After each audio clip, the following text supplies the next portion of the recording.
이건 뇌를 품고 있는 뼈. 이걸 두 개라고 합니다. 두 개. 얼굴을 이루는 뼈. 이걸 안면뼈, 얼굴뼈라고 합니다. 눈동자, 눈알. 눈알이 얼마나 할까요? 눈알. 미안해요. 이렇게 얘기하면 모르죠. 눈깔. 네, 눈깔 사탕보다 커요. 옛날 눈깔 사탕 큰 거. 네. 눈동자는 일부만 보이는 거예요. 근데 이 눈알을 품고 있는 뼈가 안와라고 해요. 와가 움푹 들어갈 와의 표현이에요. 이게 6개의 뼈예요. 눈동자를 품고 있는 뼈가 6개의 뼈예요.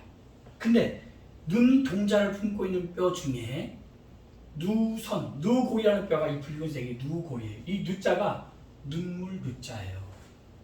눈물이 이렇게 해서 눈 두덩이 안쪽, 바깥쪽 안쪽에서 눈물을 분비하는데 머리뼈가 틀어지면 눈물 분비량이 적어져요. 길목이 좁아지니까. 그러면 눈이 침침해져요. 그럼 더 많이 틀어져서 더 많이 좁아지면 뭐가 될까요? 가물죠. 건조해요. 그게 안구 건조. 그러면 더 많이 틀어졌다. 그러면 백내장이 오는 거예요. 근데 눈에 압력이 막 올라가요. 눈에 압력이 올라가서 모세혈관이 터지고 시신경으로 들어가는 피해량이 적어졌다. 그게 녹내장이 되는 거예요. 녹내장. 또 하나는 황반 변성이 있는데 눈동자 뒤쪽에 황색으로 된 점과 같은 형태의 그 부분이 시신경을 갖고 있는데 황반 변성 시신경으로 들어가는 피양이 적어지면 이 눈이 곰팡이가 나기 시작해요. 그걸 황반 변성이. 일단 내 시야에 검은색 점이 점점점 커져요. 이렇게 중앙에서부터 오는 분도 있고 가에서부터 오는 분도 있고 전부 다 안압이 올라가는 것과 시신경으로 들어가는 피해양과 밀접하다. 자, 이건 머리뼈, 뇌를 품고 있는 머리뼈라는 거예요. 이건 얼굴뼈, 좀 전에 얘기한 얼굴뼈. 중요하지 않아요. 얼굴뼈 중에서 우리가 하나 짚고 넘어가야 될 뼈가 있는데 합의각계예요. 합의각계 뭐라고요? 갑계라는 게 뭐냐면 개자가 덮개 개자를 써요. 덮개. 입천장 상부를 지지하지만 코에서 봤을 때는 밑에 있는 뼈. 이걸 하비각계. 아래야 코빗자. 이 개가 덮을 개자였어요. 그래서 입천장을 이루는 뼈다. 이 합의각계가 내려오면 하방되면 기도가 좁아지기 시작해. 그럼 뭐가 생기죠? 코골이가 생겨요. 코골이.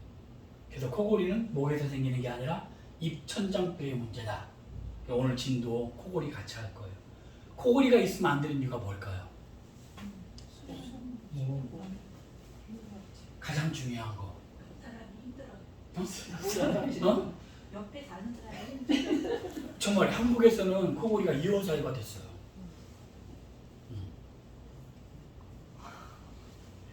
또 하나는 이건 정말 그냥 너무 가벼운 거고 진짜 이유는 뭐냐면 우리 뇌의 무게는 체중의 2%밖에 되지 않는 작은 용량인데 대신 호흡을 할 때 쓰는 산소는 22에서 25% 정도를 얘가 써요.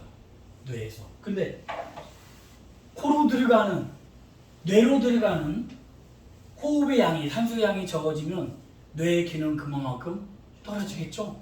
맞아요. 그래서 1990년대에는 미국에서는 코골이가 치매의 원인이다라고 학회에서 아예 나온 게 있어요. 그 논문을 갖다 쓰는 게 지금 생로병사의 비밀이고요.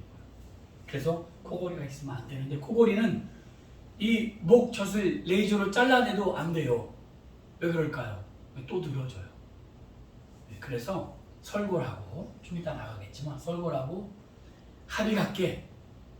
또 하나는 이 코뼈 옆에 광대뼈 밑에 이 뼈인데 중요하지 않아요. 입천장 뼈만 교정하면 코골이가 너무너무 좋아져요. 목사님 코골이 있으세요? 엄청 심해. 근데 이건 희망적인 건 뭐냐면 코골이는 내가 나를 교정할 수 있어요. 너무 좋아요. 호흡증까지 있어요. 무호흡증이요? 네. 왜 이렇게 감동하시나요? 잘 만났어. 여튼 근데 이걸 우리가 마케팅이랑 연관지으면 이럴 수 있어요. 학생한테 그러니까 엄마가 아이를 데려오든 할머니가 아이를 데려왔을 때 코골이가 있으면 안 되는 얘기를 해주는 거예요. 아기가 코를 골면 뇌 기능이 떨어져서 학습 능력이 떨어진다. 이 말 한마디가 그럼 어떻게 해야 돼요? 코골이 안 될 수 있게 머리뼈를 교정해서 산소의 이음량을 좋게 하면 뇌로 들어가는 산소가 공급이 잘 되니까 학습 능력은 떨어지지 않고 유지되거나 상승됩니다. 그거 뻔히 아는데 이거 아낄 사람이 누가 있겠어? 여기 그 고3 엄마는 그냥 기숙사에 있는 걸 데려오는데요 지금. 그 애가 너무 집중이 잘 돼요. 이 한마디에 그냥 3개월 해주세요. 되더라고요. 그렇게 코골이도 같이 되는 거예요. 자, 입천장뼈 이게 너무 중요합니다. 이걸 이제 옛날에는 그 합의각계라는 표현을 썼어요. 지금 이제 신용어로 입천장뼈다. 자, 그 중에서 또 중요한 건 귀에 있는 뼈예요. 귀에 있는 뼈. 이거 자료가 쉽지가 않아서 좀 찾기 어려웠는데 네, 귀에 있는 뼈예요. 이게 귀예요. 귀. 귀는 세 가지로 나눠요. 밖에 있는 귀는 외이, 가운데 있는 귀는 염증이 어디서 많이 생길까요? 중이에서 생기는 염증은 뭐죠? 그게 중이염이에요. 그 외에서 생기는 염증은 없어요. 피부병밖에 없어요. 귓바퀴, 귀 바깥쪽에서 고막까지 약 2.5cm 여기가 외인데 여기는 염증이 거의 없습니다. 근데 3차 신경으로 볼 때는 외이가 되게 중요한 부분을 가지고 있긴 해요. 좀 이따 3차 신경 나갈 때 얘기할게요. 우리가 이 귀, 이게 이제 귓구멍이잖아요. 귓구멍이 근데 축두골이라는 뼈가 귓구멍을 품고 있어요. 그렇죠? 이게 귓구멍이에요. 못이 나오는데 여기에 귓밥이 있는 게 이 귀 외이가 얘도 연골입니다. 얘는 연골인데 연골의 종류가 세 가지가 있다고 그랬는데 그 중에 하나가 얘가 신축성 연골이에요. 신축성. 얘는 근육이 아니에요. 연골입니다. 연골. 근데 얘를 품고 있는 뼈가 축두골이고 이 귀 구멍 안에 뼈가 3개가 있어요. 그래서 이걸 학자마다 좀 다르게 구분을 해요. 우리 몸의 뼈는 206개예요. 몇 개? 206개. 206개. 근데 머리뼈는 23개예요. 몇 개? 23개. 근데 귀 안에 있는 뼈는 포함하지 않아서 23개예요. 귀 안에도 각각 3개, 3개, 6개의 귓뼈가 따로 있어요.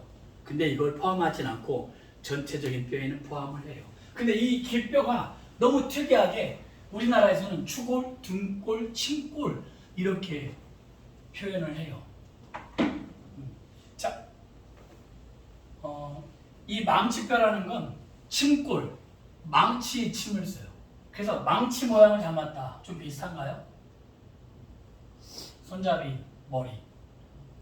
추골, 등골, 침골 중에서 또 하나는 이 모르뼈라고 하는 건 옛날에는 침골이요, 침골. 다듬이질 할 때 쓰는 평평한 돌. 이게 다듬이 침자라서 침골. 요즘은 이제 이렇게 쇠를 놓고 대장골을 쓰는 모루 갖다 해서 모르뼈라고 하는데 또 세 번째가 등자뼈, 등골이에요, 등골. 말을 탈 때 안장에 올라가기 위해서 밟고 올라가는 등자 이 3개. 근데 이 뼈가 중요한 이유는 뭐냐면 고막에서 얘가 이제 고막이거든요.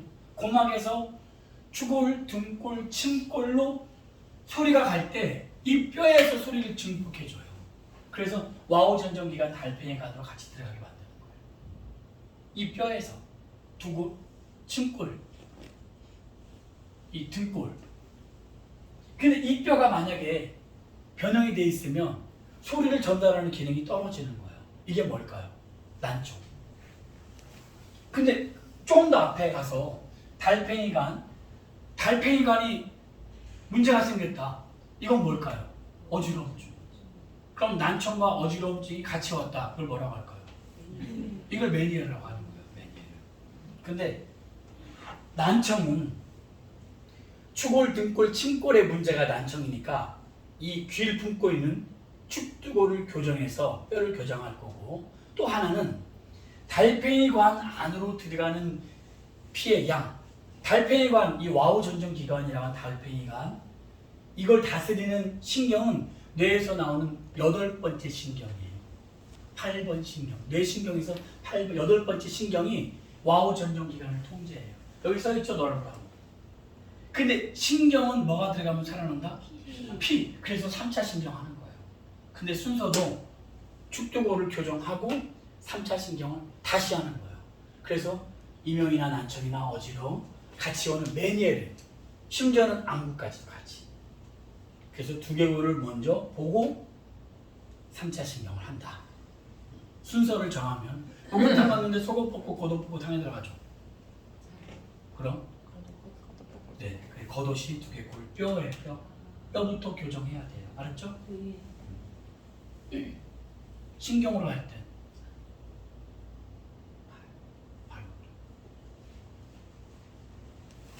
이번에 네